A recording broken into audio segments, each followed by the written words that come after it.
Le programme alimentaire mondial, la Banque mondiale ou encore l'Union européenne, chacun de ces organismes est monté au créneau à son tour et selon son timing pour annoncer des prévisions à la baisse de la production mondiale de nourriture. Oui, des menaces sur des crises aiguës de disette sont annoncées et l'Afrique, comme souvent dans ces rapports-là, est la principale victime ou sera la principale victime de cette crise alimentaire. Alors oui, comme une sorte de caisse de résonance, récemment, la CEDEAO également a prévenu quant aux menaces qui risqueraient de peser sur l'Afrique en termes de crise alimentaire.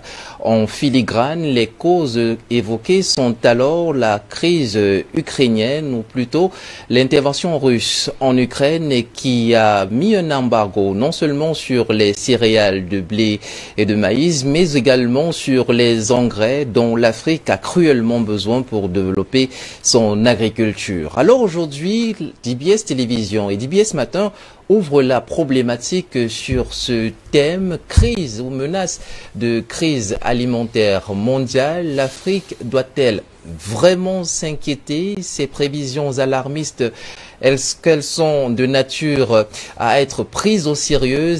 Sont-elles gonflées? Ou alors l'Afrique devrait-elle également prendre des mesures dès à présent? En tout cas, on en parle avec vous. Alors aujourd'hui, on a comme une sorte de déjà entendu, Maître Franklin, l'OMS en son temps, en février il y a 2 ans de cela, prédisait déjà une hécatombe en Afrique quant aux morts que causerait la pandémie à coronavirus. Est-ce qu'on devrait s'attendre à la même chose concernant ces prévisions de menaces alimentaires mondiales avec une Afrique qui, selon ses experts, sera la plus exposée?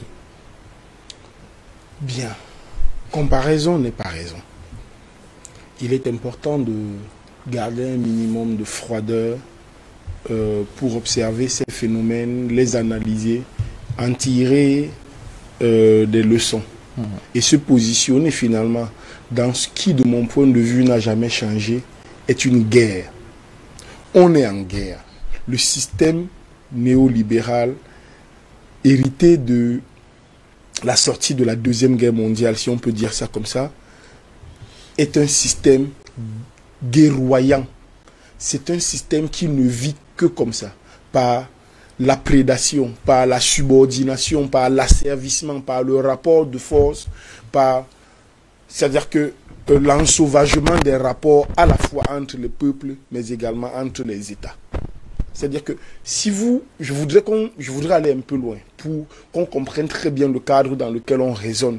Parce que si on commence directement par dire notre sentiment sur le communiqué, cela pourrait ne pas être lisible, compréhensible et digeste pour tout le monde. Il est important de rentrer chercher dans la genèse comment on fait pour en arriver à de telles déclarations, à ce que des organismes assènent de telles certitudes qui, année après année, se trouvent être infondées très souvent, mais qu'on continue d'écouter et auxquelles organisations on continue d'accorder notre confiance.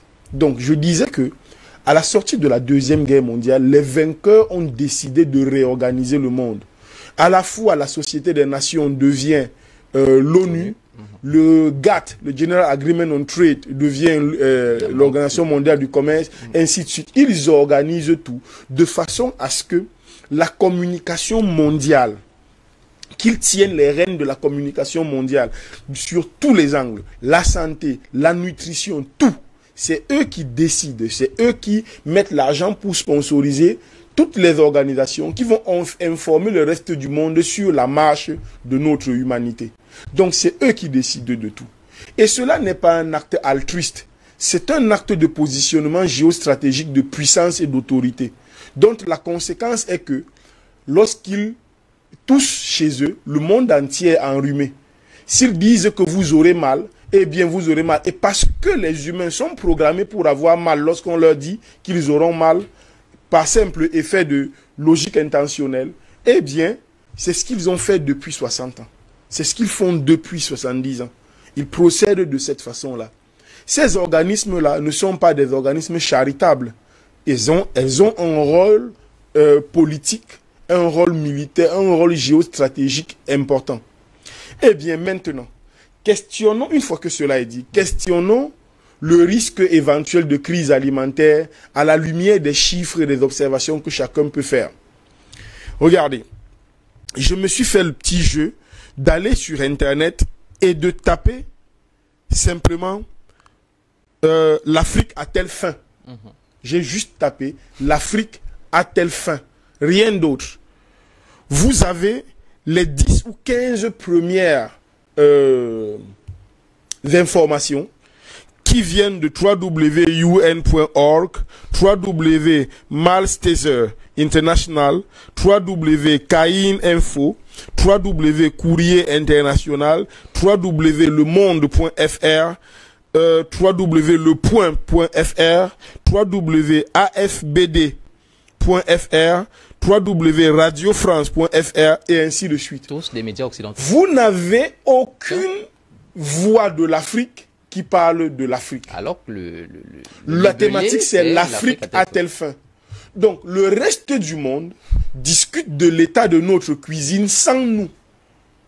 Parce qu'à la vérité, ce qui se passe là n'est pas une crise alimentaire, c'est encore et toujours une crise d'information. On est dans l'information. On est dans le soft power et ce que cela peut créer comme dégâts à travers le monde. On viendra à la question de la famine, qui n'est pas une fausse question, à la question alimentaire. Je préfère l'intituler comme ça, à la question alimentaire pour l'Afrique. On y viendra. On va certainement toucher les points qui, chez nous, pourraient nous permettre de nous mettre à l'abri de quelques catastrophes qu'il s'agisse. Mais il est important d'analyser le paratexte et le contexte pour très bien comprendre ce qui est en train de se jouer en ce moment. Ce qui se joue, plus qu'une crise alimentaire, c'est d'abord et avant tout une crise de la communication. Une crise de la présence ou de l'absence là où on parle de vous.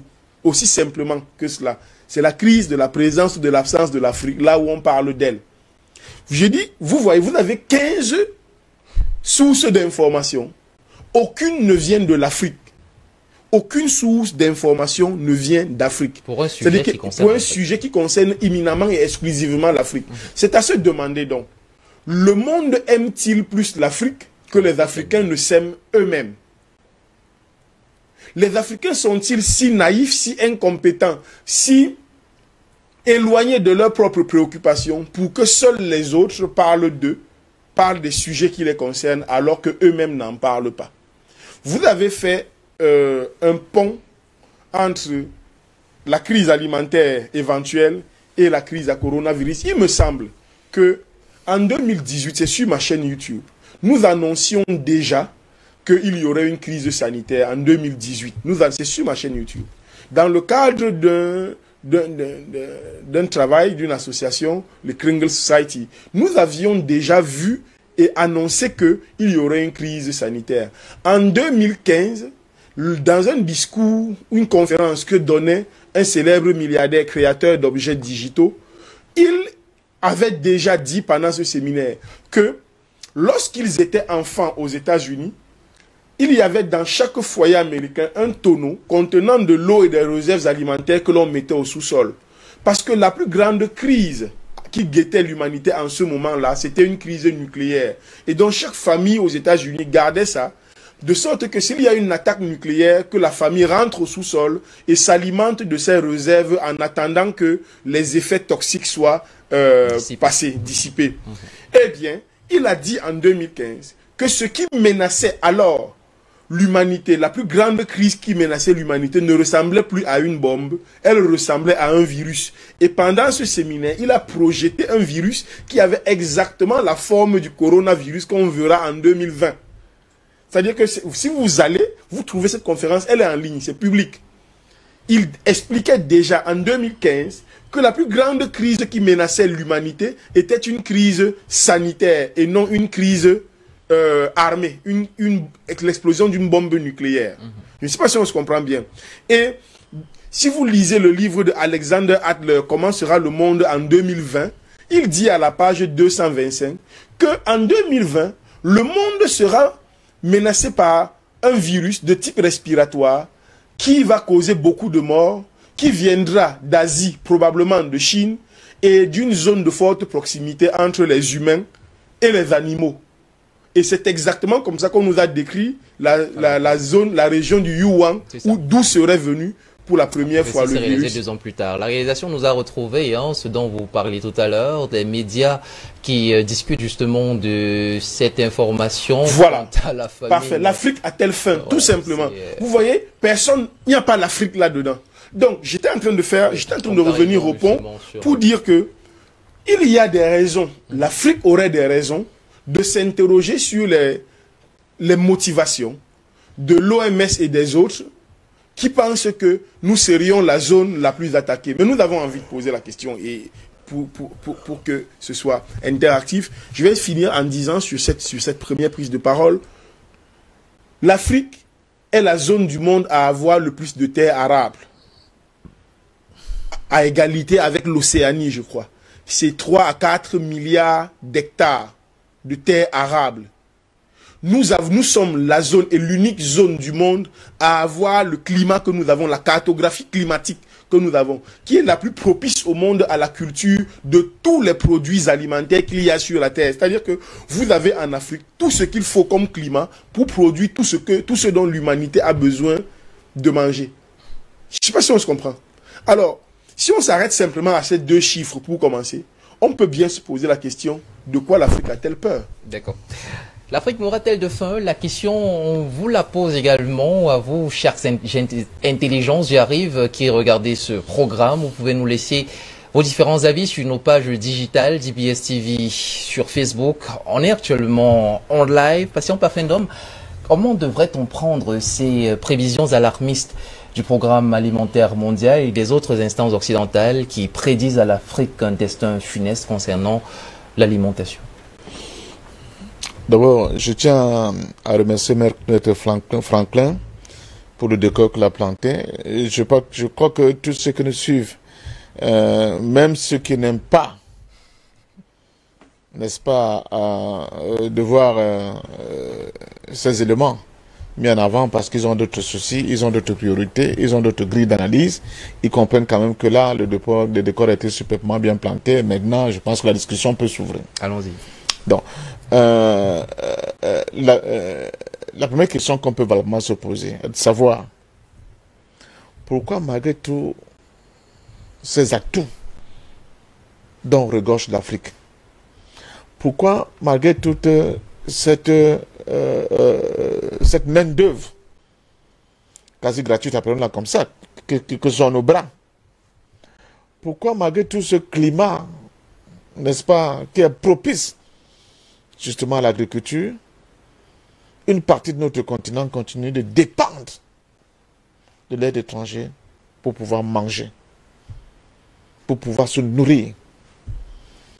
Qui peut nous expliquer ce paradoxe? C'est ça l'enjeu central. C'est-à-dire, nous sommes un continent béni des dieux. Surtout béni sur le plan agricole, parce que nous avons des éléments qui peuvent nous permettre, nous avons la terre, nous avons des hommes, nous avons un climat exceptionnel qui permet justement, comme l'a dit Franklin tout à l'heure, de pouvoir produire tout ce que l'humanité a besoin en termes d'alimentation du nord au sud, de l'est à l'ouest. Mais c'est là, en Afrique, que nous constatons que des gens meurent de faim. Des gens sont sur des terres dont ils sont incapables de cultiver. Les gens n'ont pas les financements qu'il faut pour pouvoir justement créer des structures de production d'une culture intensive pour pouvoir nourrir leur population. C'est pour ça que je reviens souvent à cette espèce c'est comme ritournelle dans ma théorie. Nous sommes comme des gamins qui ont des poches qui sont bourrées de diamants mais qui sont affamés. Ce diamant-là, ce sont nos terres. C'est le climat qui est propice. Mais ce sont nos intelligences et nos bras aussi. C'est notre sous-sol. Ça participe de tout ce que j'appelle ces diamants. Et alors là, on revient dans l'histoire en parlant justement de cette seconde guerre mondiale, mais peut-être qu'on peut aller un peu plus en arrière, n'est-ce pas, dans l'histoire, un peu plus profondément.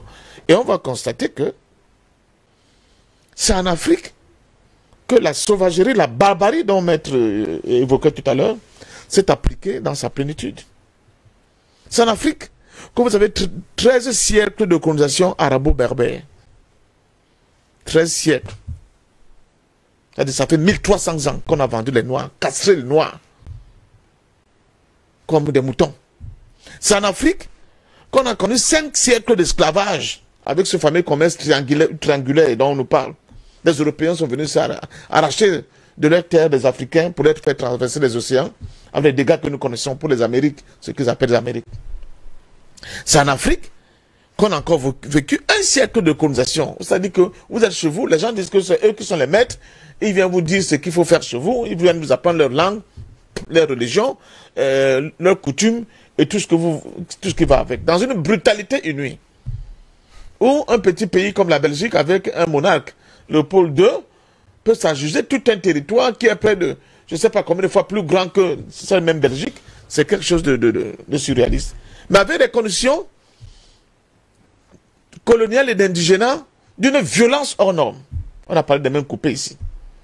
C'est toujours en Afrique qui, depuis nos pseudo-indépendances, nous avons des pays où on a la tête de nos États, des gens qui prennent des... Sitôt il est élu, premier voyage c'est d'aller en Occident. Elle était reçue là-bas, et arrivé là-bas avec une feuille de route, c'est elle qui va constituer, n'est-ce pas, l'agenda de son mandat. C'est quelque chose d'extraordinaire. Alors, ça pose la question de la détermination des peuples africains et des générations africaines actuelles à se dire que enough is enough, à se prendre la main et à chercher des voies et moyens pour sortir de cette quadrature du cercle qui dure depuis les millénaires. D'accord. Est-ce que l'Afrique devrait-elle donc faire la sourde oreille face à ces prévisions? C'était ça la question. Le programme alimentaire mondial, l'Union européenne récemment, et même la CEDEAO qui s'est fait l'écho, justement de ces différentes prévisions. L'Afrique devrait-elle rester sourde et se dire ça ne nous concerne pas? Il faut être honnête pour dire que nous sommes en plein dans la manipulation. On essaie de nous faire comprendre que c'est depuis le Covid-19, c'est depuis la guerre en Ukraine qu'il y a la famine en Afrique. Est-ce que c'est vrai? Les gens qui suivent l'actualité en Afrique depuis très longtemps savent pertinemment que c'est pas vrai.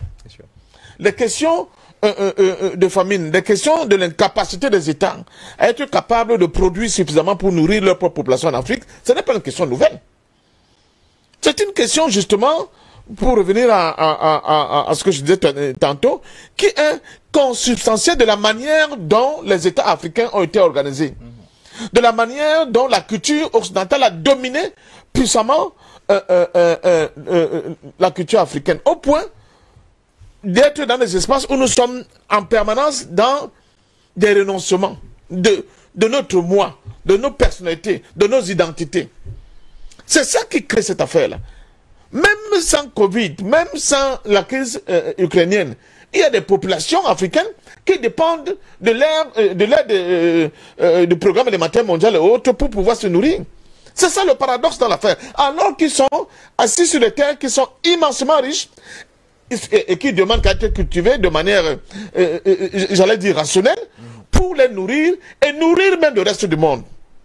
Et c'est à ce moment qu'intervient alors la question, mais pourquoi?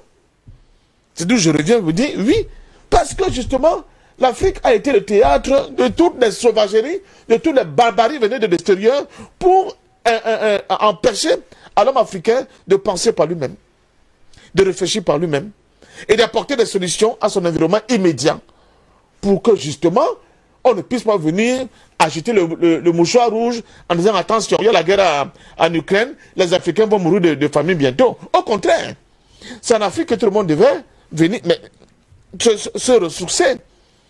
C'est en Afrique que tout le monde devait venir faire ses emplettes. Parce que nous avons tout, nous avons des terres, nous avons tout ça. Alors qu'est-ce qui bloque? Ce qui bloque sont les deux autres, bien de trois. Premièrement, l'Afrique n'est pas dépendante sur le plan monétaire en général. Elle ne peut pas créer des conditions à partir de cet instrument économique pour pouvoir cultiver ses terres et pouvoir nourrir ses enfants et le reste du monde. Deuxièmement, il est d'ordre politique. Les Africains n'ont pas compris que dans ce monde dans lequel nous vivons, toute la réflexion de tous les peuples du monde doit être axée à dire comment on va faire pour protéger nos intérêts. Comment comment on va faire pour protéger nos intérêts? Ça passe par une réflexion sur le plan économique, sur le plan militaire, sur le plan social, sur le plan culturel. Il faut protéger nos intérêts à tout prix. Comment on va faire? Et là, ça demande une réflexion approfondie.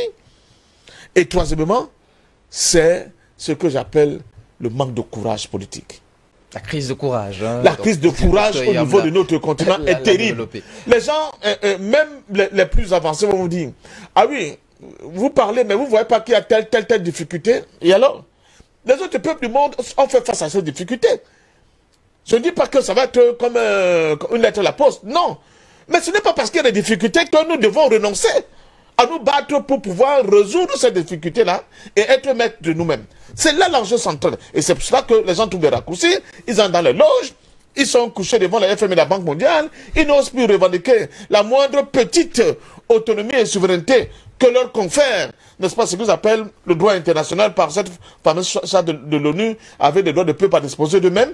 Ils n'osent même plus penser Afrique en se disant, mais pourquoi nous sommes comme nous sommes là? Ce n'est pas ça, l'Afrique d'hier. Pourquoi ne pas nous mettre ensemble pour pouvoir apporter des solutions endogènes, n'est-ce pas, aux difficultés que nous avons?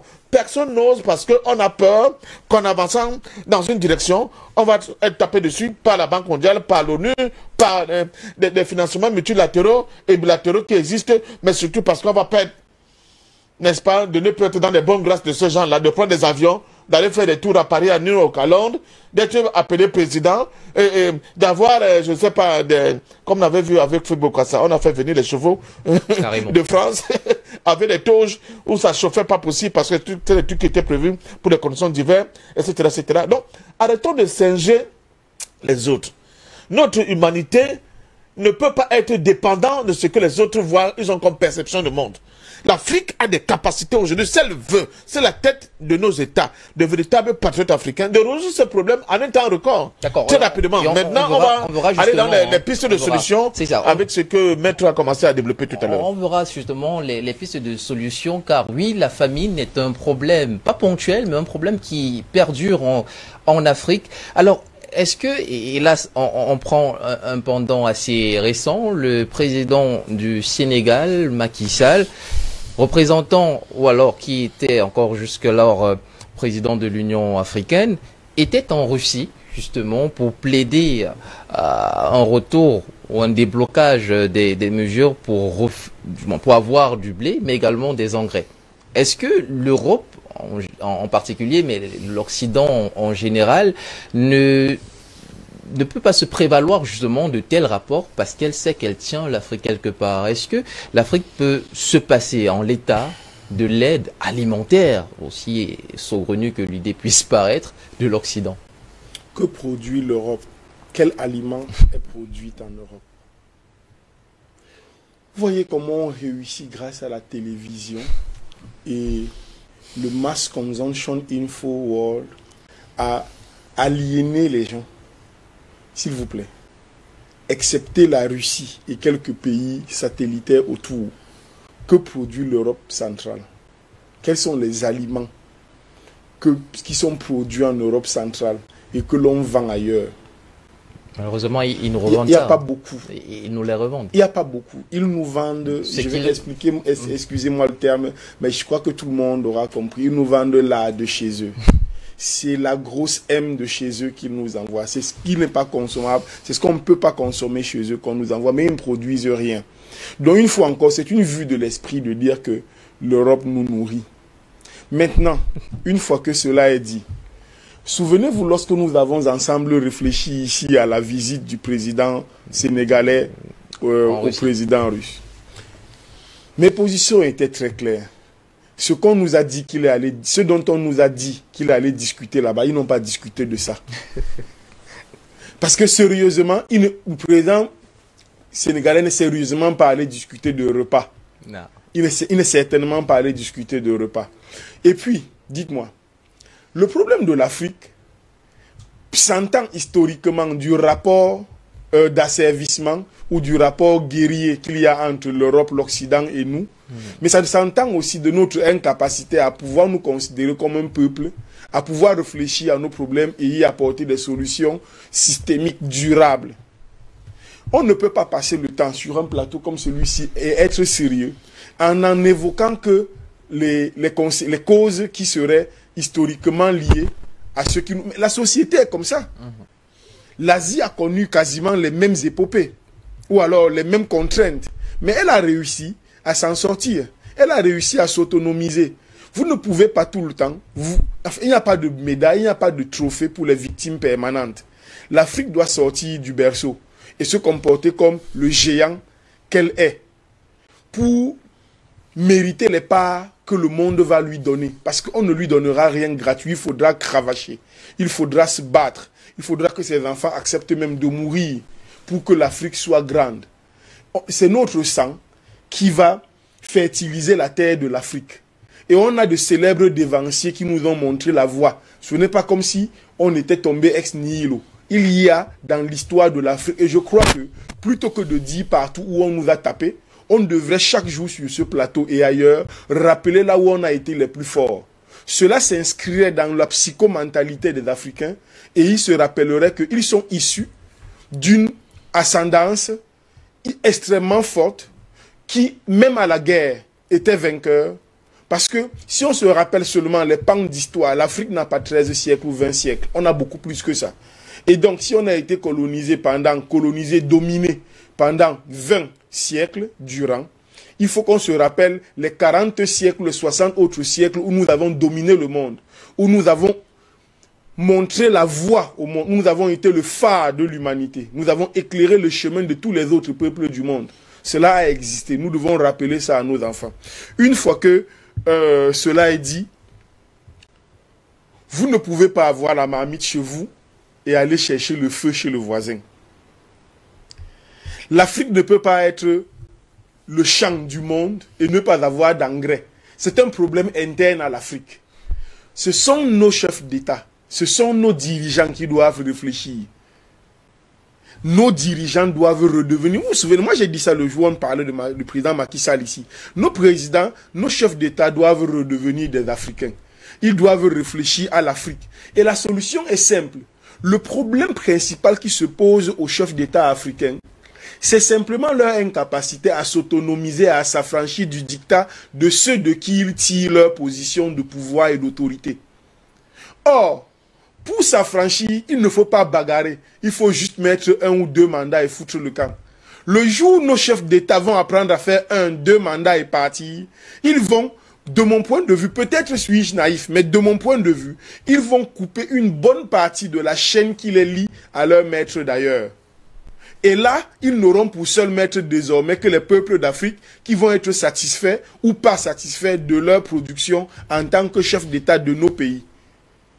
Il faut qu'on revienne à des choses simples, 2 mandats, parce que il me semble, à la lecture de la société internationale, que c'est le désir de s'éterniser au pouvoir qui crée la dépendance de nos dirigeants vis-à-vis de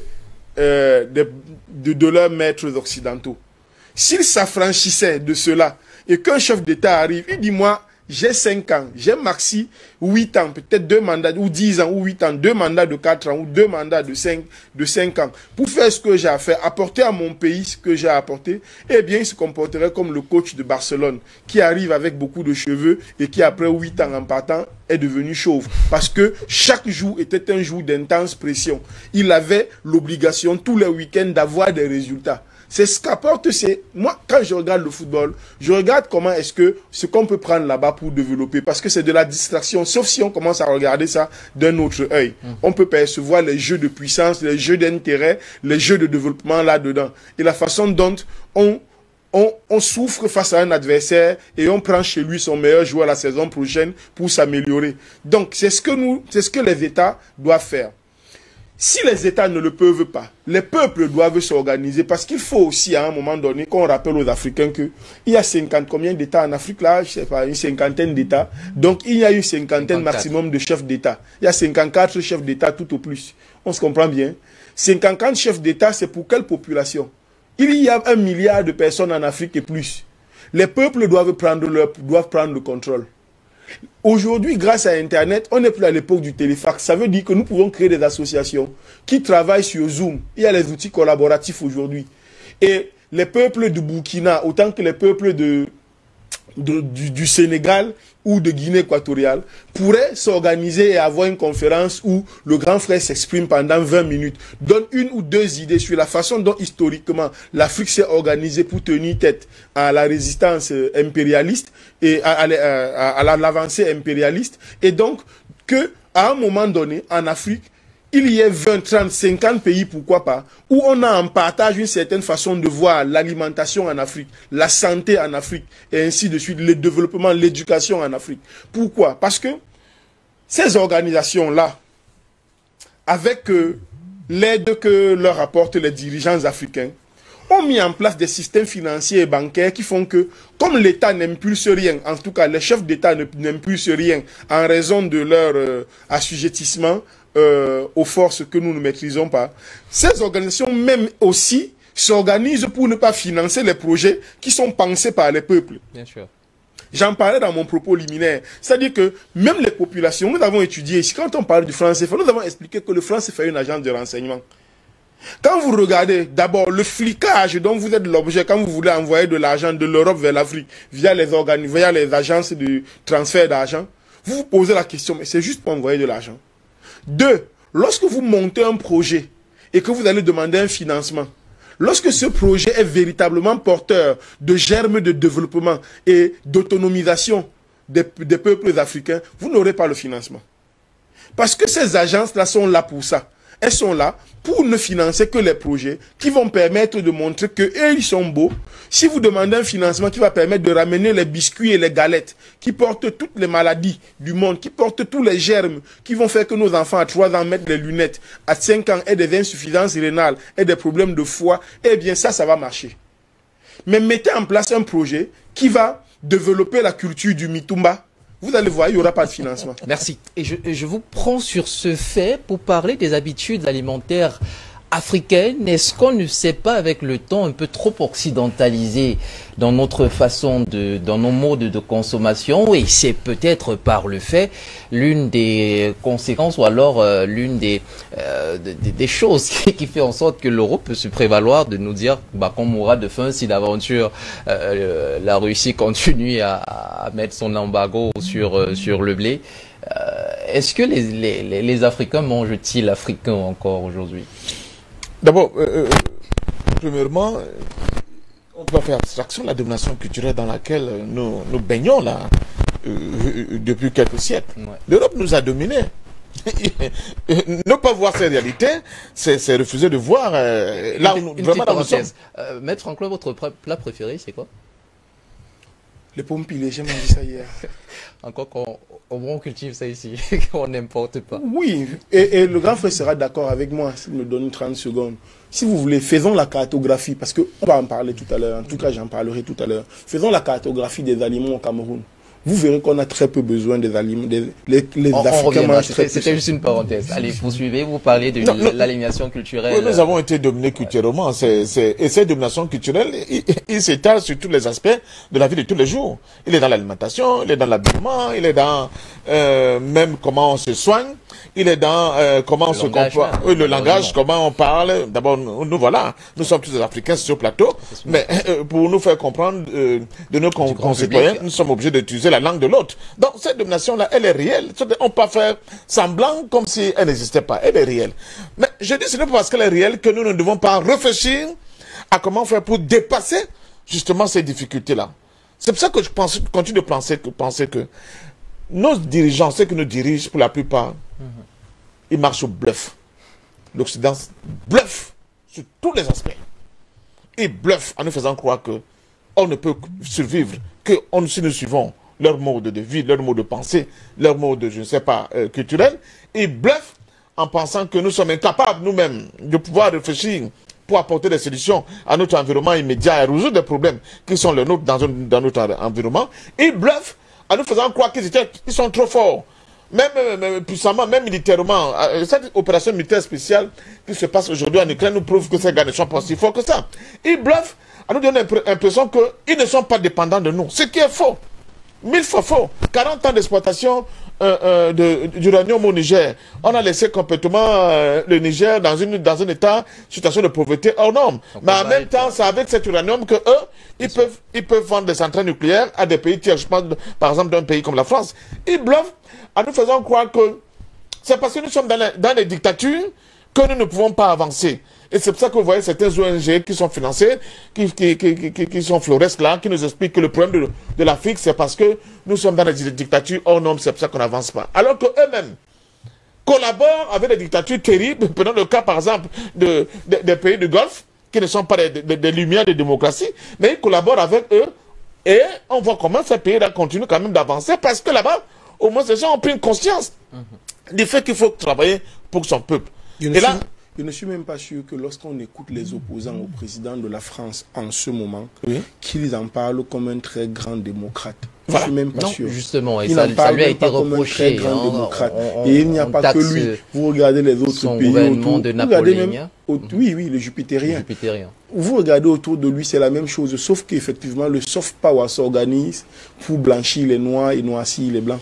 Donc voilà. Donc moi je pense que nous sommes, c'est-à-dire que ce complexe-là, à mon sens, nous continuons de traîner le complexe de coloniser jusqu'au jour d'aujourd'hui. Nous continuons de le traîner, et c'est pour cela que nous n'avons pas le courage, la hardiesse nécessaire pour attaquer les problèmes qui sont les nôtres et qui sont des problèmes extrêmement compliqués et tenter de les résoudre. Sinon, comment expliquer que l'Afrique, avec tout ce qu'on a décrit là, puisse permettre qu'un pays, par exemple, comme l'Égypte, dépende pour son alimentation presque à 90% du blé qui vient de Russie et d'Ukraine. C'est un paradoxe. Alors que nous aurons dû localement produire, il faut voir la cartographie de l'Afrique, tout à l'heure, Maître l'a dit. Il y a des endroits où on peut produire du blé en grande quantité, avec des tonnages hors normes. Et nourrir l'Égypte. Le bord du Nil. Et nourrir l'Égypte. Nourrir l'Égypte sans que l'Égypte ne soit dépendante de cette aide extérieure. C'est pour ça que quand je parle souvent de la question de l'unité politique de notre continent, de l'unité de notre Afrique, c'est parce que moi je vois tous ces problèmes-là. Et je me dis, dans un contexte pareil, dans une réalité comme celle-là, l'Afrique ne va plus dépendre comme elle dépend de manière, j'allais dire, vraiment absolue comme ça par rapport à l'extérieur. Nous serons capables ici, localement, d'avoir des politiques qui auront pour fonction de résoudre de manière endogène nos propres problèmes.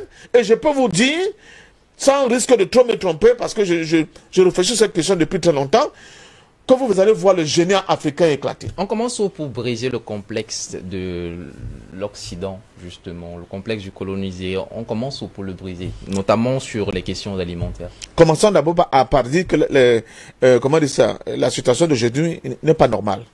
On dit que le début de la libération d'un esclave, c'est la prise de conscience de la situation d'esclave.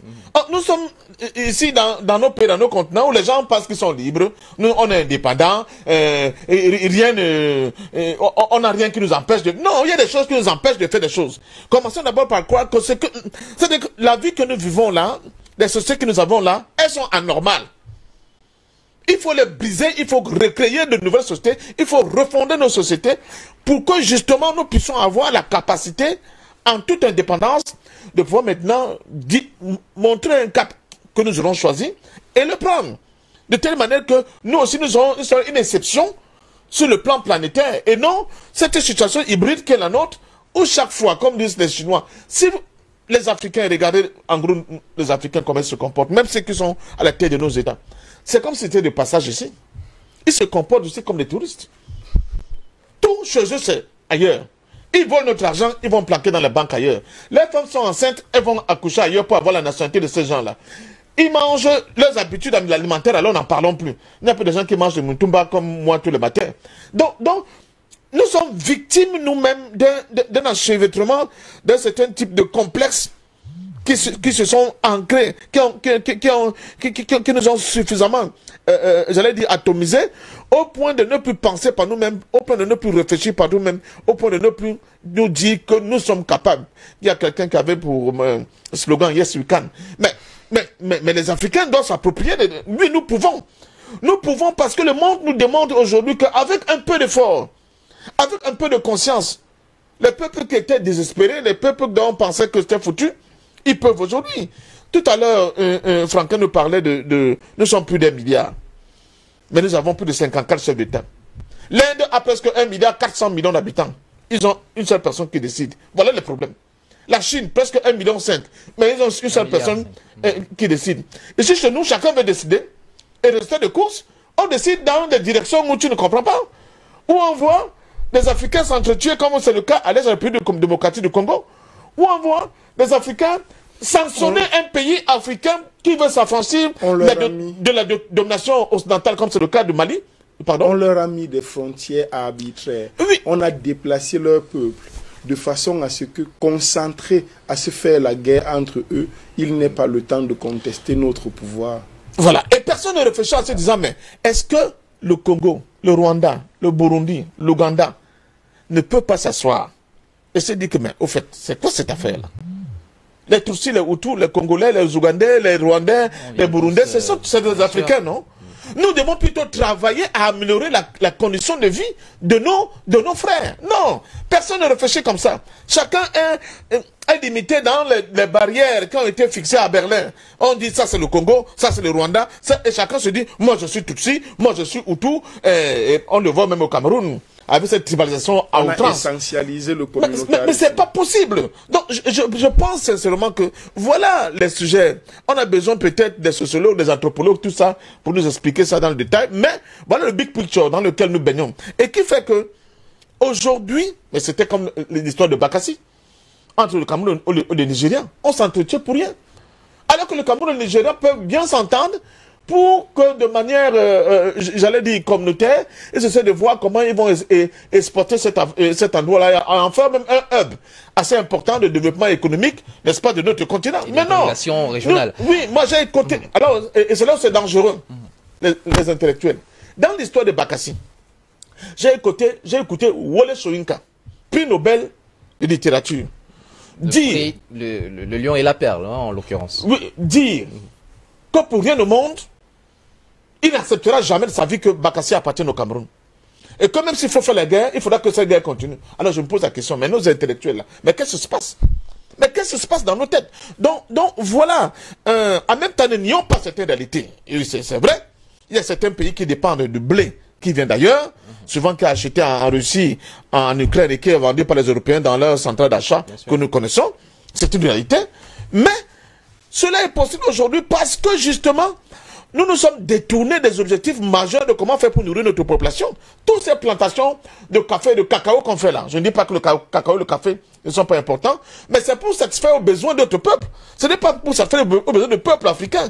Nous avons la possibilité de faire des grandes plantations de bananes plantains, récolter, faire de farine de bananes plantain et faire tout ce que vous avez comme pâtisserie pour nourrir l'Afrique. Ce n'est pas impossible. Donc c'est une question de volonté politique, mais surtout de réflexion prospective pour se dire que d'accord, nous sommes ici à ce niveau, voici les difficultés que nous avons. Le tout n'est pas de continuer à être dans le cycle d'endettement permanent, c'est même parce qu'on fait avec cette affaire d'endettement permanent, mais de dire quelles sont les solutions les plus à même de nous sortir de cette situation de dépendance. Et qu'une réflexion collective puisse être faite, que ce soit sur le plan national, que ce soit sur le plan continental. Et à partir de ce moment-là, je peux vous dire, avec les jeunes africains, que je découvre au quotidien, dans mes rapports avec les Africains, je suis convaincu que nous serons capables de nous sortir de cette affaire-là. Et pour cela, il faut un minimum de courage, et non de couardise, comme ce que je vois au niveau des chefs d'État dans le précaré français, qui continuent de trembler à l'idée de dire qu'il faut mettre fin au franc CFA. Les gens ne bougent pas. Pourquoi les gens ne bougent pas pour dire qu'il faut mettre fin au franc CFA? Créer notre propre monnaie, une monnaie sous-régionale ou bien continentale, ou bien même dans cette zone-là de l'ancien franc CFA. Essayez de voir, ils vont commencer à faire des théories économiques d'État, comment dire ça, nos économies ne sont pas au même niveau, il faut marcher. Non, ce n'est pas ça le problème. L'Afrique est d'abord solidaire.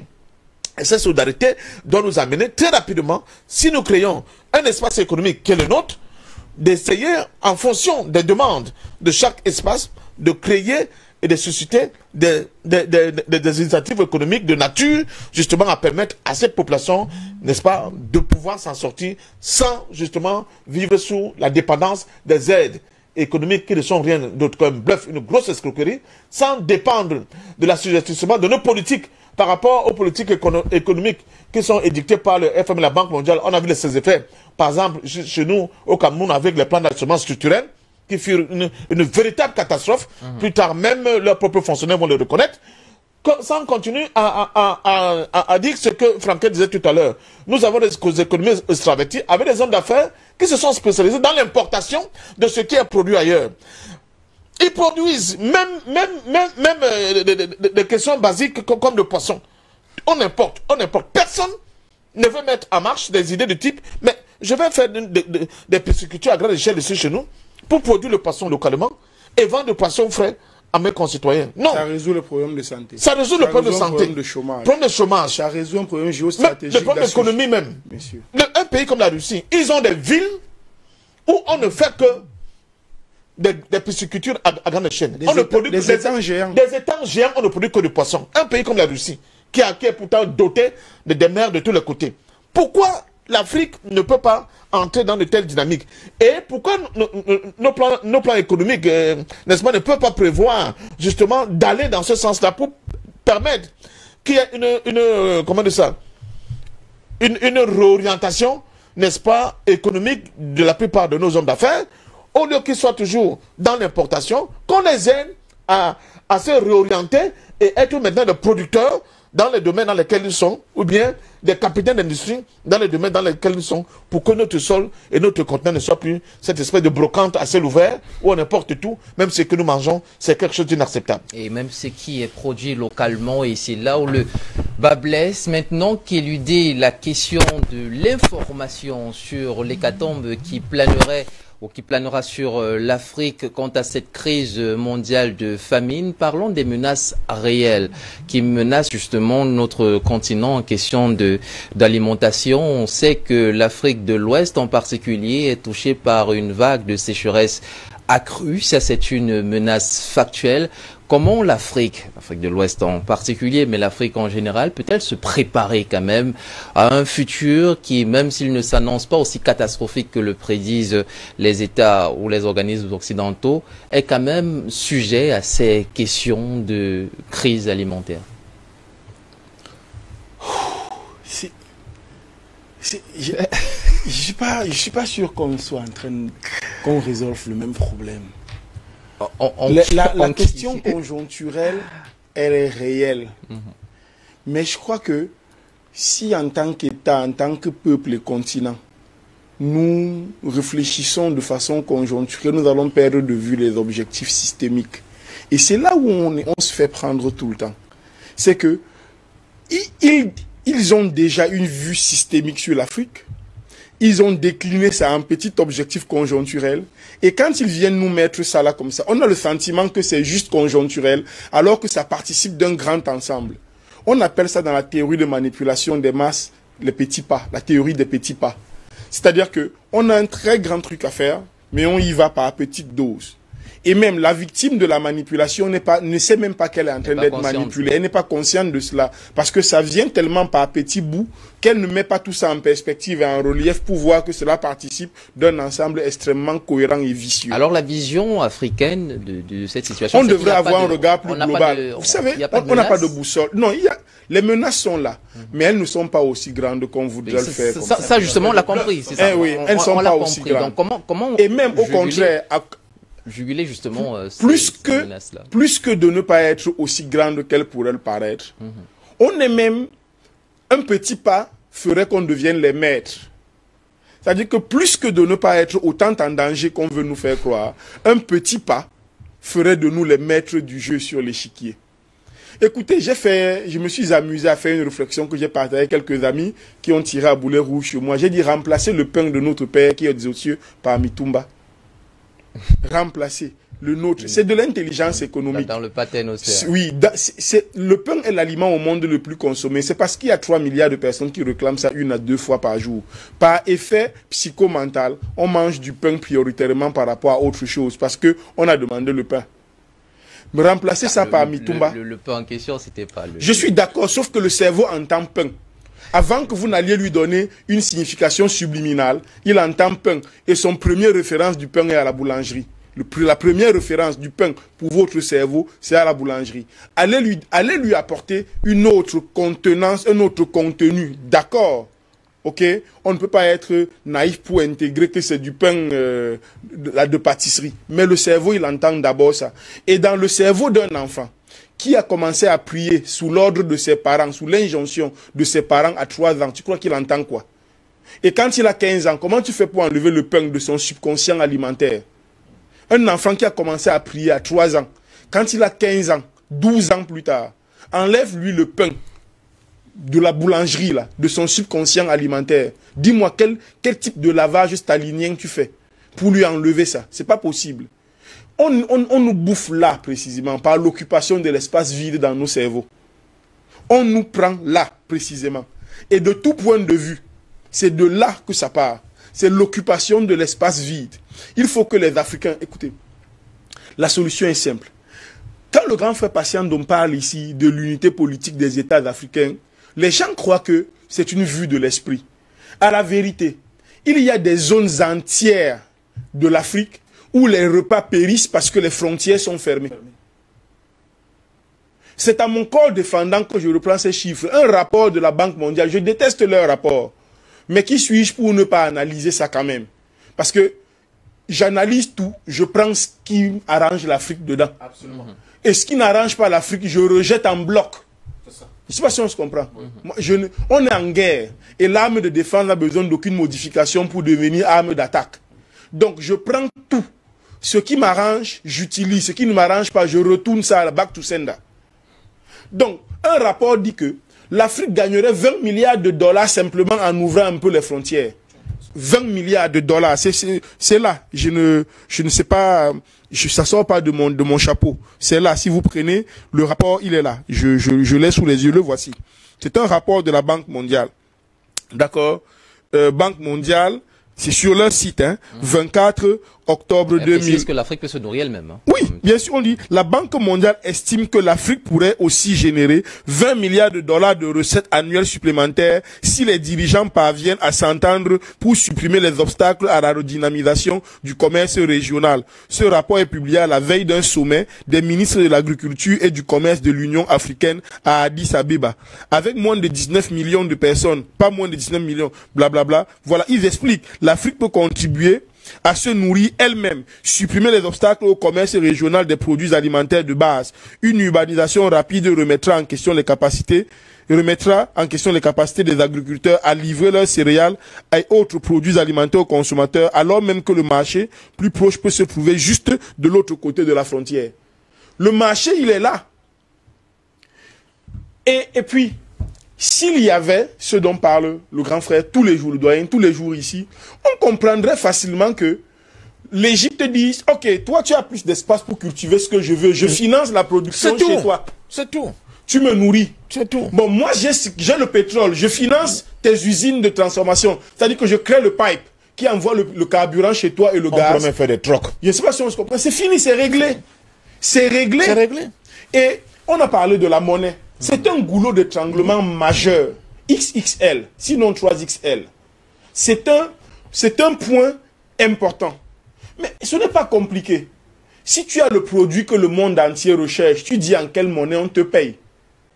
L'Afrique ne devrait pas avoir de problème à changer de monnaie. L'Afrique ne devrait avoir aucun problème. L'Afrique du franc CFA ne devrait avoir aucun problème. Courage ou couadise politique, chacun choisit selon ce qu'il veut voir. Assujettissement de nos chefs d'État aux autres, chacun choisit ce qu'il veut voir. Mais la vérité, c'est que on fabrique aucun téléphone sans l'Afrique, aucun téléphone intelligent. La substance qui permet de rendre un téléphone intelligent est en Afrique. C'est au Congo, c'est en Centrafrique et ailleurs. C'est au Niger. Au Cameroun. C'est au Cameroun. Il n'y a pas... Aucun téléphone ne serait fabriqué sur la Terre. Oui, si on arrête aujourd'hui, ils vont fabriquer avec le peu de réserves pour lesquels ils ont tué l'Afrique. Mais après ça, je leur donne 18 mois, c'est fini. Ils ne produisent plus. Ils viennent maintenant en cause. Et d'ailleurs, on leur dit qu'on ne libère plus les contrats en une autre langue que le Medimba. C'est voilà. C'est-à-dire que quel que soit ce que vous voulez, on libelle nos contrats en Medimba. Parce que dès que les conflits d'interprétation sont en place, c'est nous qui allons interpréter, ils connaissent le Medimba. C'est ça Il n'y a pas de... C'est ça la construction de pouvoir. Tous nos contrats, on les libère. On ne vend plus le pétrole, on ne vend plus le cobalt, on ne vend plus le fer sans libérer le contrat en Bassa. On ne libère le contrat qu'en fait. Ouais, ouais. Tout ce que vous voulez là, c'est en Foufoulde. Voilà. On libère les contrats comme ça. Vous allez voir comment, immédiatement, le Foufoulde va devenir une langue principale. Voilà. Regardez, les écoles chinoises sont déjà en train de piluler ici parce qu'ils ne veulent pas laisser que leurs enfants se forment à l'école occidentale, française ou américaine. Aussitôt qu'ils sont installés, ils sont d'abord venus les hommes eux-mêmes. Quand les hommes sont venus, ils ont commencé d'abord par louer les immeubles, puis les acheter. Ils ont fait venir leurs épouses. Ils ont commencé à créer les restaurants. C'est-à-dire que vous avez observé, il y a une période où beaucoup de Chinois se mettaient avec les filles noires et faisaient les enfants. Immédiatement, ils ont compris que ça, c'est un problème. Ils ont commencé à faire venir massivement les filles. Avant, il y a 10 ans, dans les boutiques chinoises, il y avait très peu de femmes, il n'y avait que des hommes. Désormais, il y a déjà beaucoup de femmes. Pour que les jeunes Chinois qui viennent travailler comme ouvriers trouvent leurs sœurs pour se mettre ensemble. C'est-à-dire que le système de reproduction ne doit pas trop changer. D'accord? Aussitôt que les familles sont constituées, les restaurants sont nés. Les restaurants chinois sont nés. Maintenant, après les restaurants chinois, c'est les écoles chinoises parce qu'ils font déjà les enfants ici. Donc, il ne faut pas que leurs enfants aillent dans les écoles occidentales ou africaines. On a créé les écoles. Vous voyez comment des gens, même à 10 000 km de chez eux, continuent d'être dans la guerre. Il n'y a que nous qui sommes des gentils. Il n'y a que nous qui prions et qui attendons que quelqu'un d'autre fasse ça pour nous. Il faut qu'on sorte de là. On est en guerre. On est en guerre. On doit se comporter comme des guerriers. Et je réitère, l'arme de défense n'a besoin d'aucune modification pour devenir arme d'attaque. On doit faire feu de tout bois. On ne peut pas vous reprocher en tant qu'otage d'avoir cogné la tête de votre ravisseur en fuyant. Ce n'est pas possible. On donne les coups là où on peut. On en a assez subi. On donne les coups partout où on peut. La condition, c'est de s'affranchir. Nos enfants ne nous feront pas le procès. Leurs enfants nous feront le procès d'avoir tapé leurs parents. Mais nous, on fait le procès depuis à ces enfants-là, que leurs parents ont tapé les nôtres. On ne nous a jamais rien dit. Donc, on ne va pas s'excuser de s'être affranchis. Je veux dire que, au point où nous sommes, nous avons toutes les clés pour résoudre le problème. Oui, on peut comprendre que conjoncturellement, on ait besoin de telle chose ou telle chose pour se nourrir. Encore que, si on modifiait les perspectives et les canons de communication en Afrique, eh bien, on pourrait orienter nos peuples vers ce qu'on veut. L'un des problèmes majeurs qui guette par exemple un pays comme le Cameroun, et je crois beaucoup d'autres pays, c'est l'enclavement des zones rurales, qui fait que les aliments pourrissent en ville. On produit là-bas, mais ça n'arrive pas en ville. On produit très loin, ça n'arrive pas en ville, et rien n'est fait pour cela. Donc, d'un point de vue idéologique, d'un point de vue économique, d'un point de vue de l'éducation et de la spiritualité. Parce que vous pouvez faire ce que vous voulez. Regardez le monde. Faites la cartographie des peuples du monde. Les deux zones les plus pauvres du monde dans le vécu quotidien, c'est les deux zones qui n'ont pas inventé de Dieu. C'est l'Afrique et l'Amérique latine. C'est les deux zones du monde à n'avoir pas inventé leur Dieu. L'Asie a été sous domination sous-puissante de l'Europe et de l'Occident pendant très longtemps. Pour avoir gardé son Dieu, vous voyez, le Dieu là l'a aidé. Mais l'Afrique s'est pervertie. On a abandonné notre Dieu, on loue les dieux des autres. Tout est dans la spiritualité. Le jour où on revient aux choses de base, on peut penser que c'est très loin l'un de l'autre. Mais non, ça ne l'est pas si tant que ça. Parce que c'est avec ça que, une fois qu'on a vidé votre cerveau, on vous a aliéné spirituel-culturellement. On a laissé un grand espace vide dans votre cerveau, on l'occupe. D'accord. Et cette occupation-là va venir, c'est-à-dire que de façon, va se déverser sur tous les autres aspects de votre vie. Donc si on peut résoudre, on peut comprendre conjoncturellement la nécessité de continuer de regarder ailleurs pour alimenter notre cuisine, il est important pour les peuples d'Afrique, les dirigeants d'un côté et les peuples de l'autre, de réfléchir autrement à la façon dont nous voulons, nous, que le monde nous regarde. Ça veut dire commencer à ouvrir un peu les frontières pour que les Africains puissent se déplacer, pour que les aliments puissent se déplacer, que les chefs d'État commencent à se regarder en se disant qu'ils doivent quelque chose à ce continent qui les a vus naître. et qu'ils peuvent travailler, ils doivent travailler à mettre en place des systèmes, des mécanismes permettant au peuple d'exprimer leur génie, de laisser les énergies circuler et d'utiliser ce que l'Afrique a pour que le reste du monde nous respecte. D'accord. Alors, oui, les problèmes d'enclavement qui sont assez récurrents sur le continent pourraient être l'une des pierres d'achoppement qui empêchent encore à l'Afrique de se développer, au moins sur le plan alimentaire. Et on parle justement de production. Comment faire en sorte que les Africains consomment un peu plus ce qu'ils produisent? Parce que jusqu'ici, c'est bien ça le paradoxe. Ils meurent de famine, alors qu'ils sont littéralement dans des vergers à grande échelle. Comment faire en sorte que les Africains consomment un peu plus ce qu'ils produisent eux-mêmes? C'est toujours une question de décolonisation mentale et culturelle. C'est aussi simple que ça, la décolonisation mentale et culturelle. Vous savez, vous avez aujourd'hui, quand vous allez dans nos supermarchés, tout ce qui est charcuterie, qui vient de l'extérieur.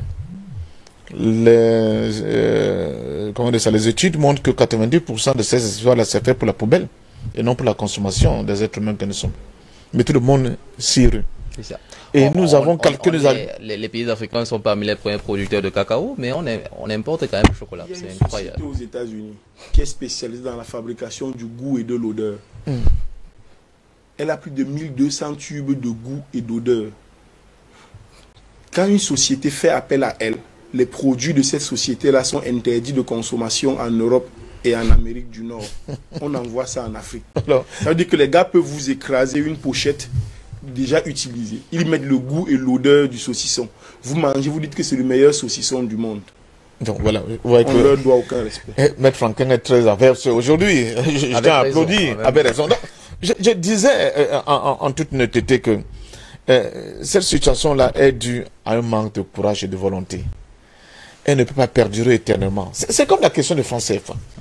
Depuis plus de 10 ans que je suis sur le plateau pour combattre cette monnaie nazie-là, on se pose la question si nos dirigeants, ils écoutent, qu'est-ce qui bloque? Tout à l'heure, M. Franquin a parlé des frontières qu'on doit décloisonner pour permettre justement la libre circulation des hommes et des biens, qui sont aussi un sacro-saint principe de l'Organisation mondiale du commerce. Mais en Afrique, on voit comment c'est le statut quo, c'est bloqué. C'est bloqué pourquoi? Parce que la plupart de nos dirigeants et de nos États, ils tiennent en réalité, les injonctions viennent de l'extérieur. N'ouvre pas. Si tu ouvres ce qui, ceci va t'arriver, cela va t'arriver. Les orientations économiques, même agricoles qu'on aurait pu faire. Moi, je prends un cas idiot. Je dis, la culture du manioc. Si le Cameroun décide de se lancer de manière organisée, hein, pas de manière désordonnée comme je vois là, dans une culture intensive du manioc, nous avons deux gros marchés. Deux gros marchés qui sont tout juste à côté de nous. Hein. Gabon, Guinée, nous avons, non, laisse le Gabon, la Guinée équatoriale ne sont pas nombreux. Nous avons la République démocratique du Congo. Près de 100 millions d'habitants. Le chikwang, qui est une manioc qui est conditionnée d'une certaine manière, c'est-à-dire que la nourriture de base là-bas. Tout le monde en consomme. Nous avons le Nigeria, avec le dérivé qu'on peut faire avec ce que vous appelez le gari. Le gari, c'est ça, le tapioca. Vous avez plus de 200 millions là-bas de consommateurs de cette affaire-là. Je dis que si le Cameroun, lui tout seul, s'organise d'État par les individus, ou bien organise des individus en termes de grosses coopératives dans lesquelles l'État va être la centrale d'achat, et la transformation de ce manioc dans tous ces dérivés, je n'oublie pas l'amidon, pour les industries, on peut faire le miondo. Non, ça va être, quand on décline ce manioc-là, les miondo, ça va être comme pour la consommation locale, en réalité, les résidus. Bon, mais je vous dis que c'est incroyable. On n'aurait plus besoin que le club de Paris, le club de Rome vienne nous dire que on va vous faire un prêt avec de telles conditionnalités. Non. Nous serons capables de financer notre agriculture nous-mêmes, uniquement avec le manioc. Et on ne va pas acheter la terre. Hein. On a déjà la terre. On a la terre. On a la ressource. Il suffit seulement qu'on soit mort. Oui, maintenant qu'il y a le bradage de la terre, il y a les deux un peu partout maintenant pour arracher la terre des gens. Ça, c'est notre débat. Mais je dis qu'un État qui réfléchit pour ses populations, le Cameroun va être un véritable grenier sur le plan de l'alimentation par rapport à ses voisins. Et justement, si ces frontières sont ouvertes, vous allez voir qu'il y aura même des gens qui sont prêts. Des conglomérats de capitaines d'industrie qui sont prêts à financer, n'est-ce pas, cette production localement. Donc, je pense sincèrement que ce que nous bloque encore, je continue de nous dire, quand je parle des États-Unis d'Afrique, je dis que ce n'est pas une vue d'esprit. C'est clair. Parce que je vois que les autres peuples du monde, qui sont aujourd'hui des majors sur le plan planétaire, ils sont passés par là. En Chine, il y a plusieurs ethnies. Hein. La Chine que vous voyez là, il y a plusieurs ethnies. Il y a eu des guerres terribles là-bas pour qu'il y ait ce nivellement. On vous parle de la grande marche de Mao. Vous croyez que c'était quoi? La révolution culturelle chinoise, c'était quoi? Il fallait un nivellement qui permette à tout le peuple, n'est-ce pas, à toute la Chine, de penser de manière unique, d'être sur le même peuple, d'avoir une même vision. Le Parti communiste chinois a reçu cette prouesse. La Russie elle-même. Il y a plusieurs peuples en Russie, hein. La Russie, ce n'est pas un seul, le même peuple. Il y a les gens de Daghestan, de la Tchétchénie, de l'Oural. Ils sont des milliers, comment dire ça, des centaines et des centaines de peuples. Mais ils ont réussi à faire cette fédération qui est une puissance, la première puissance militaire aujourd'hui. Les États-Unis, sur le plan économique, idem. Hein? Idem. Les 13 premiers États, après, ça s'est enchaîné pour donner ce que ça donne aujourd'hui. Donc, moi, je pense sincèrement que nous avons l'impression que les problèmes qui sont face à nous sont insurmontables. Alors, si la révolution doit venir du haut et qu'elle tarde quand même à prendre corps, est-ce que le bas ne peut pas impulser justement cette révolution? Les deux démarches ne doivent pas être antinomiques. Il faut aussi encourager ceux de nos chefs d'État qui ont pris la mesure de la chose et font chorus aujourd'hui avec leur peuple. Il faut les encourager. Il ne faut pas les jeter. Exemple. Le Mali, la République centrafricaine. Ils sont nombreux. Je crois que comme il y a tellement de comptes, vous l'auriez pas, vous ne pouvez pas. Non, C'est comme il y a exemple, oui, c'est sûr. Comme il y a beaucoup de contre-exemples, c'est bien que de la voix du doyen, que les Africains sachent qu'il y a des petites choses qu'on peut regarder. Il y a des modèles, il y a des choses que l'on peut copier. Parce que sinon, vous allez aller sur Internet, on vous dira qu'il n'y a rien. Non, mais bon. Il faudrait que nous puissions citer ici qu'il y a des gens il y a des gens qui ont osé. Voilà. Il y a des gens qui ont osé et qui vont de l'avant. Et justement, il y a un vaste projet de développement de l'agriculture depuis que Assimi Goïta est aux affaires au Mali. Mais si les gens n'ont plus faim, ils peuvent réfléchir. Mais quand les gens n'ont plus faim, comme il dit, les gens peuvent réfléchir. Mais regardez ce qui se pose. La première étape de la pyramide de Maslow, on peut passer à la République du Congo. Le président Sassou Nguesso a octroyé 12 000 hectares au Rwanda. C'est pour faire quoi? Vous voyez? Alors que dans une vision globale, la question du Rwanda, même avec la pression démographique que le Rwanda a, serait réglée à une fraction de seconde. Parce que le RCA est vide, complètement. On peut dire au Rwanda, ok, venez vous installer ici, ou bien même, de toute façon, c'est l'activité sociale et économique qui va même pousser les gens à migrer, à aller là où ils peuvent trouver. Tu m'apportes ton développement technologique, je t'apporte un peu d'espace pour nourrir. C'est tout, c'est tout. Donc, je ne vois pas en quoi les gens pensent que nous sommes dans des situations, c'est-à-dire que irréconciliables, insolubles. Donc, on ne peut pas faire l'effort pour dépasser les réalités d'aujourd'hui. Les réalités d'aujourd'hui, comme je l'ai dit tantôt, c'est du bluff. On nous a tellement bluffé qu'on pense que sortir de nos situations réelles d'aujourd'hui ne peut que nous conduire vers la catastrophe. C'est faux, au contraire. C'est l'inverse qu'il faut faire. J'étais par exemple au Bénin. Je parle toujours, quand je parle des gens qui disent en ouvrant les frontières, on va être dominé. J'étais au Bénin. Mais j'étais complètement stomaqué. J'étais dans un hôtel à Amazing Grace qui appartenait à un Nigérian. Et j'ai commencé à discuter avec lui. Je lui ai dit, mais pourquoi vous ne venez pas essayer d'envahir complètement le Bénin, qui est un tout petit truc comme ça, vis-à-vis du grand Nigeria que vous êtes, surtout avec la puissance économique qui est la vôtre. Parce que chez nous, entre la Guinée équatoriale, le Cameroun, les pays riverains, il y a ce problème. Il a rigolé. Il a dit non, ce n'est pas possible. Parce que cet État a ses règles et ses réglementations. Je ne peux pas venir empiéter sur ces règles et ces réglementations n'importe comment. Le Bénin est un pays indépendant qui a ses règles et ses réglementations. Si moi, en tant qu'étranger, je vais venir investir au Bénin, je suis obligé de me conformer, n'est-ce pas, à cette réglementation-là. Sinon, je ne peux pas. Donc, voilà pourquoi, c'est vrai, nous aidons le Bénin par notre dynamisme, mais en même temps, on a été incapable de phagocyter totalement le Bénin en tant qu'entité qui existe. Donc, je dis, n'ayons pas peur.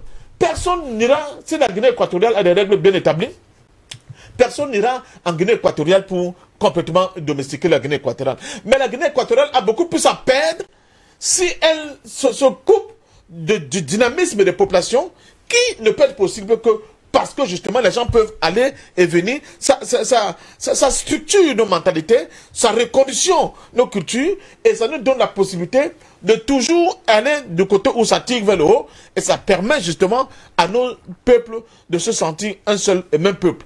Comme ça se fait dans d'autres sous-régions d'Afrique, on n'a pas l'impression que quand tu es à gauche d'une frontière, bien à droite d'une frontière, tu es complètement sur notre planète. Donc la question de l'Afrique dépend éminemment des Africains. Les solutions sont là. Maître Franquin était exceptionnel ce matin. Les solutions sont là. Il suffit tout simplement de gratter un peu et d'avoir un peu de courage. Je peux penser que nous allons faire des bons incroyables. On a eu l'expérience de quelqu'un comme Sankara, par exemple, qui a hérité d'un pays complètement pauvre, qui n'avait absolument rien, mais qui n'a compté que sur la volonté de son peuple, et il a produit des résultats. Dieu seul sait. Si l'Occident impérialiste, avec l'aide de Moufou Fouet, n'avait pas décidé d'éliminer Sankara, ce que serait le Burkina Faso aujourd'hui. Je vous dis, et je sors par la rime, c'est quand vous êtes face à des difficultés, non, c'est quand vous avez faim, que vous cherchez à ne plus avoir faim. L'Afrique a faim. L'Afrique cherche à ne plus avoir faim.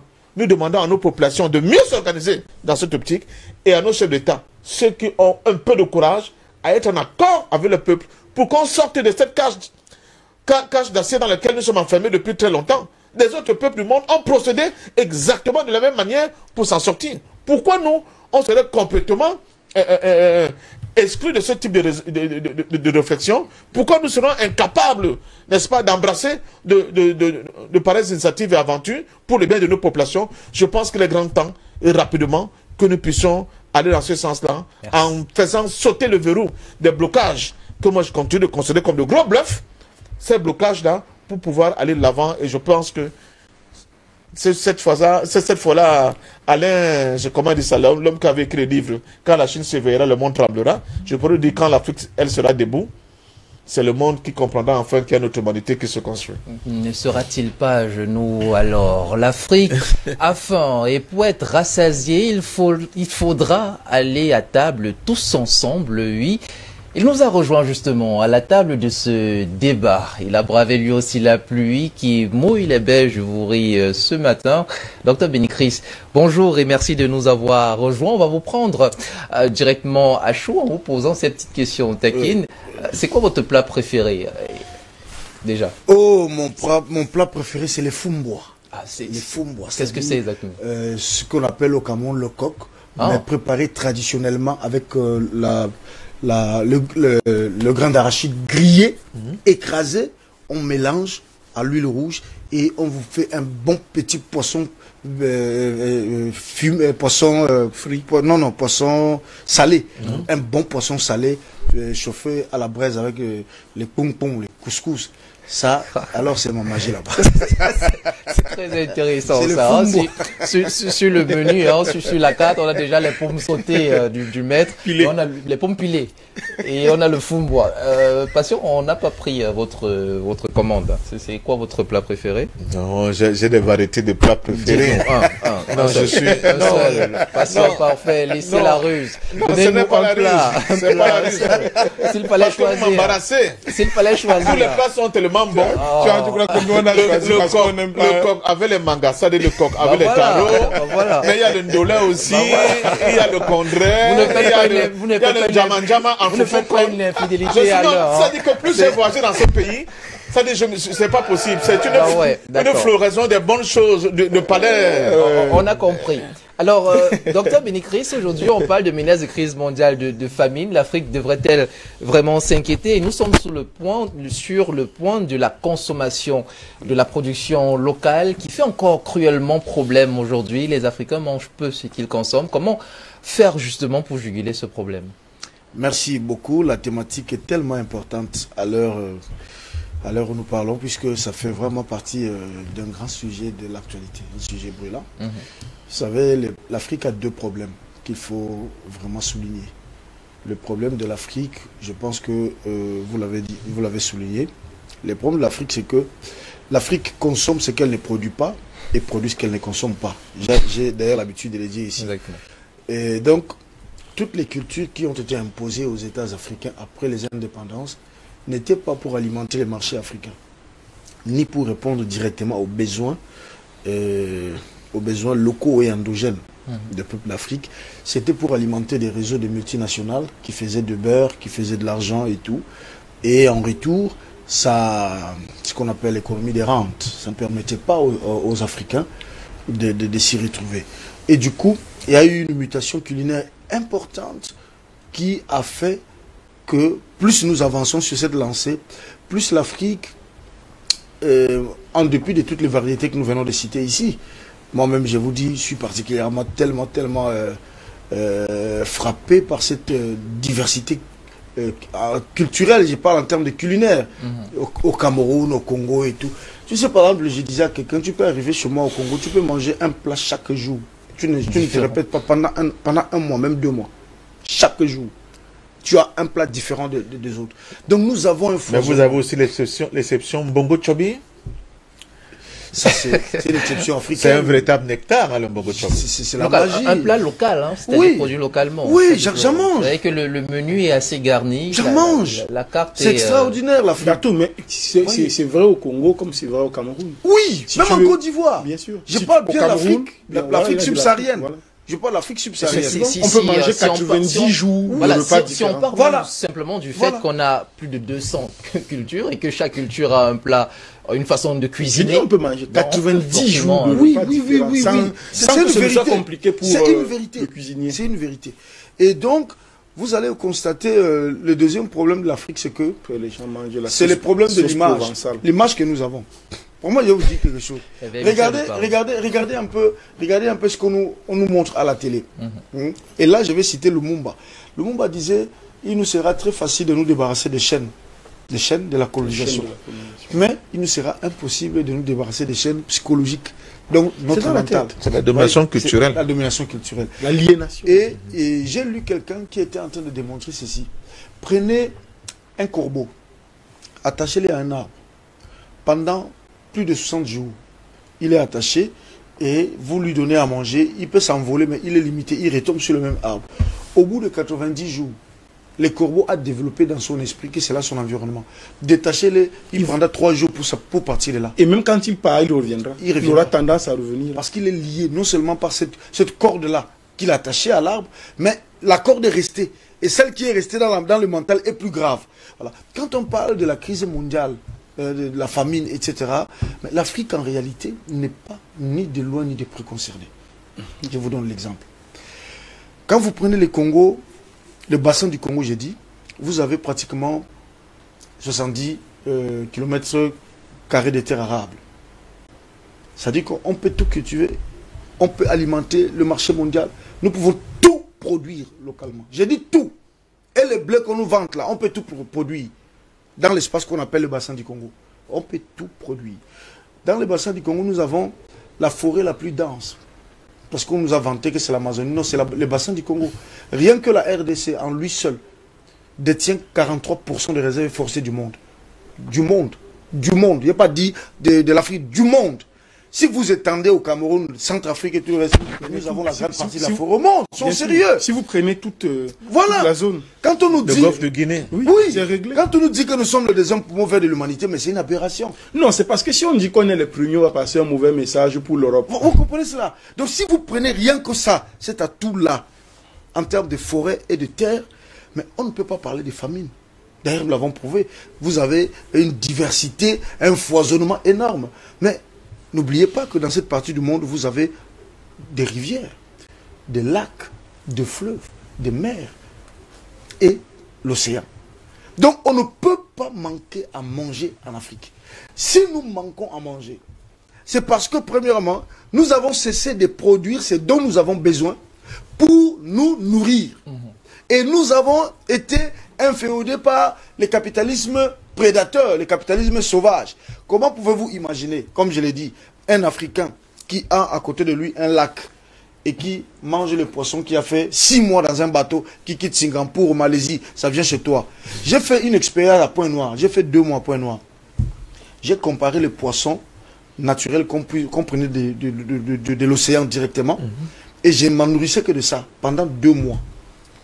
Et après cette rupture, je suis allé maintenant dans la ville profonde. J'ai essayé de manger un poisson qui venaient de là-bas. J'ai dit que j'ai vomi.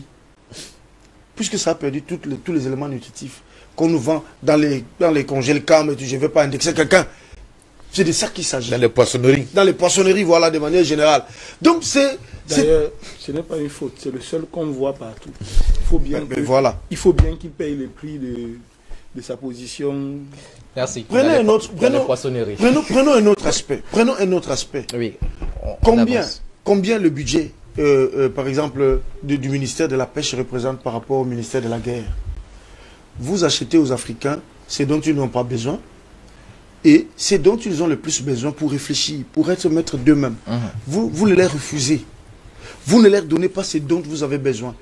Un gouvernement responsable, je vous le dis, un gouvernement responsable répond à 3 choses. Premièrement, la capacité à nourrir sa population par le bien produit localement.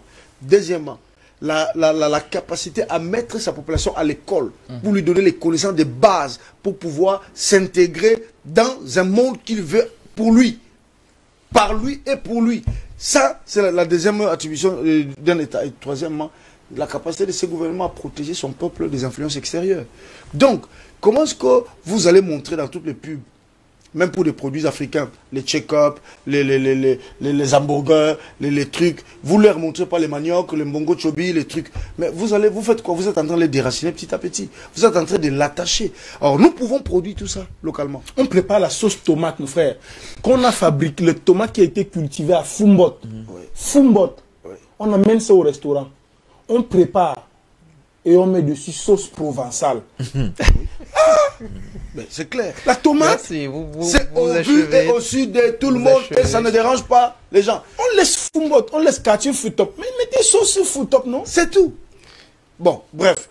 Je disais, les problèmes n'est pas... Vous mangerez, vous consommerez ça, si vous voyez ça sur le menu? Je vendrai, non seulement je vais manger, je vais faire une photo, je vais filmer le nom. Vous achèterez automatiquement, vous regardez le menu, vous voyez sur Futop, vous prendrez. Mais c'est même ça, Provençal, c'est qui? Mais ne nous décourageons pas totalement. Il y a des restaurants, par exemple dans la ville de Douala, qui commencent à faire des c'est-à-dire qu'ils mettent des noms.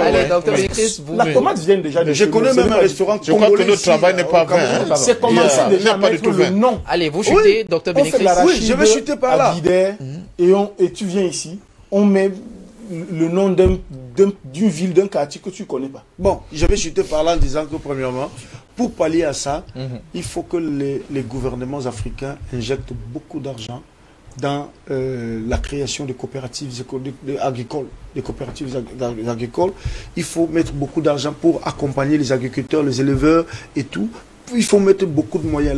Si la terre appartient à l'État, l'État peut donc prendre une grande partie de la terre. Il finance les gens, il dit, vous allez produire pour le marché national. Et vous protégez ces producteurs-là pour que l'extérieur ne vienne pas saper les efforts qu'ils fournissent. Je vais vous dire, je vais vous choquer par là. Je suis allé au nord. Je suis allé à Maroua, Garoua, Ngaoundéré, partout. Mon frère, j'ai vu la capacité que ces gens-là ont de produire du riz. Bien sûr. J'ai dit du riz, vous dites. Ce n'est pas des choses qu'on m'a dit. Moi, j'ai vu, j'ai même des photos personnelles où j'ai fait des conteneurs de riz derrière moi. J'ai filmé. J'en ai même fait des posts à Facebook. Vous arrivez ici à Douala. Les gars ont stocké les riz. Les riz commencent à devenir durs parce qu'on ne peut pas acheminer. Mais vous arrivez ici, les gouvernements préfèrent investir dans l'importation du riz. Dont les conditions de production vous échappent. Vous ne savez pas comment ça fait. Et quand vous faites ça, quand vous avez une élite comme ça, vous pensez que nous pouvons parvenir à une autosuffisance alimentaire demain? Non. Puisque vous n'encouragez pas ceux qui produisent réellement pour donner naissance à un marché local qui vous permettra demain d'être indépendant vis-à-vis de l'import. Le franc CFA et ceux qui donnent l'argent. Merci Dr Bénécris. Merci. Votre intervention nous amène à la fin de cette émission. Vous n'avez pas arrêté de le couper. Voilà, l'émission. Oui, il fallait qu'il me dérange. Voilà. Allez, donc, je suis désolé. Regardez tous les génies. Je m'excuse. Regardez les téléspectateurs de tous les génies dont vous avez tenu à être là. Merci même pour quelques secondes seulement. Il n'y a pas aucun soldat ne doit venir en retard. Même mouillé, on doit être là. Même trempé, on doit être là. Parce que précisément, c'est d'une heure de génie dont il nous a privés. Et s'excuser ne peut pas suffire. On va se rattraper. Voilà. Et il nous commandera un plat de fou-moi. Avec le poisson salé. Voilà. Alors, merci. En tout cas, on est arrivé à la fin. On est arrivé à la fin déjà. Et c'est justement ça aussi, hein, une Afrique qui gagne, une Afrique qui s'élève. C'est une Afrique qui est professionnelle dans tous les domaines du terme. Merci en tout cas à vous. Merci. Oui, mais il faut dire. Encore toujours à Dr Bénicris. À Dr Bénicris, non, à sa suite. Ah, ok. Que le problème, c'est le problème de financement. Oui, le problème, c'est de financement. Et c'est ce que le président Touadéra a compris.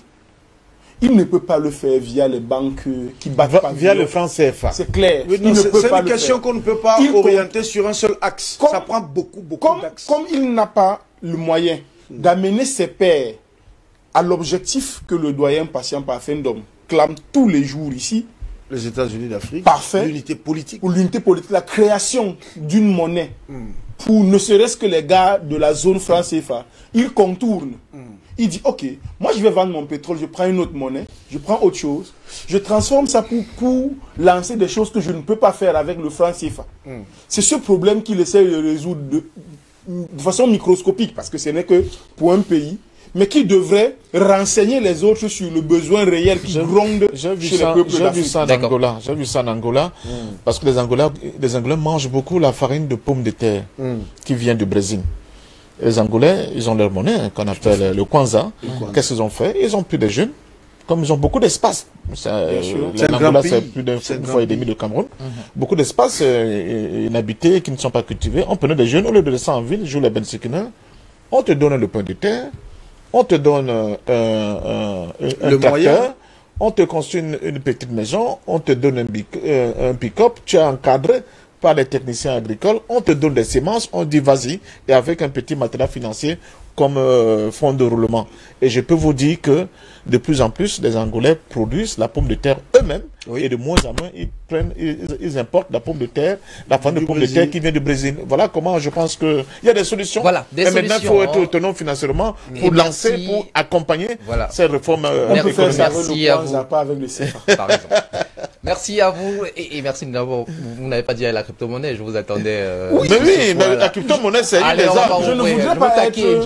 Je sais. C'est-à-dire que après, les gens peuvent penser qu'on le dit par fanatisme. Non, on cherche des solutions. Ou bien par publicité de ce que vous faites. On cherche des solutions, en effet. Mais non, on cherche des solutions. Et tant que cela va nous apparaître comme quelque chose qui peut nous permettre de grappiller une part d'autonomie, de lancer et d'impulser des processus de développement et d'autonomisation de l'Afrique, eh bien, on s'en servira. Parce que, croyez-moi, le problème, le sujet que vous avez mis sur la table aujourd'hui est peut-être le sujet qui concerne l'Afrique. Parce que patriotisme, panafricanisme, amour et tout ça, ce sont des mots vides de sens pour qui meurt de faim. Le jour où nos chefs d'État vont commencer à nourrir leur peuple à leur faim, eh bien, ils pourront s'élever une fois que ce problème-là, il est basique, est résolu. Ils pourront entendre les sonnettes du réel du panafricanisme et se mettre à niveau. Et c'est ce que Lumumba, c'est ce que surtout Thomas Sankara avait compris. Mais nous en avons de preuves. Allez, merci. Donne-moi une seconde. Vous savez qu'en Côte d'Ivoire, je vous en ai laissé suffisamment. Vous savez ce qui s'est passé en Côte d'Ivoire? La population s'est interposée entre l'armée française et le président Gbagbo lorsque l'armée française a décidé de les déloger du palais présidentiel. En 2007, j'y étais présent. Pourquoi? Parce qu'à ce moment-là, je pouvais me rendre au marché avec 500 francs. J'achète la nourriture, tu as une femme et un enfant, vous mangez. Le peuple était autosuffisant alimentairement. Mais aujourd'hui, le peuple ivoirien ne peut pas protéger Ouattara de ça parce qu'il meurt de faim. Il y a même plus d'argent, mais ça rachète de Maître Pamplon, c'est fini. C'est bon, merci. C'est fini. Allez, des solutions, on en a. Et justement, on en parle. Merci à vous, cher monsieur, d'avoir prêté des voix qui comptent. Et demain, ce sera des noms qui portent aussi. Merci à la réalisation de nous avoir permis de relancer cette émission. Une émission préparée avec le concours et le soutien de monsieur Marc Wessou, à qui on dit merci. Et le dernier merci, c'est certainement à vous, chers téléspectateurs, qui continuent à nous accompagner. Des réveils, c'est ainsi qu'on les fait sur DBS Télévision. À demain.